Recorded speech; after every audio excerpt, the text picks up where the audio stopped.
ज्या बसचं जे आहे या ठिकाणी आपण CCTV पाहतोय. या ठिकाणी तुम्ही पाहताय की जी बस आहे ती या ठिकाणी पार्किंग केली होती या ठिकाणी.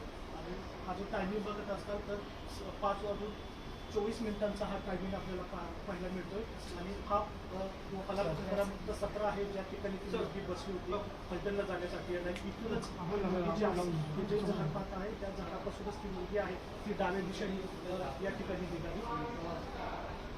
याच ठिकाणी ती बसली होती आणि इथंच तो कधी आला तुम्ही फलटणची गाडी कुठे लागते ती सांगितली. आणि या दिशेने ते चालत या ठिकाणी असलेल्या सातारा सांगोला जी बस होती त्या बसमध्ये तिला जायला सांगितलं.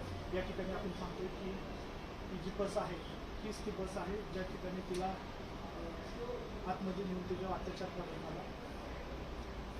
दृश्यांमध्ये आपण चालत या ठिकाणी असलेल्या पार्किंगमध्ये गेली. ही जी तुम्ही बस पाहताय ही आहे ती बस ज्या ठिकाणी त्या मुलीवर अत्याचार करण्यात आला या ठिकाणी आहे. आणि टायमिंग बघा या ठिकाणी दिसतं आपल्याला 5:30 हा टायमिंग आहे.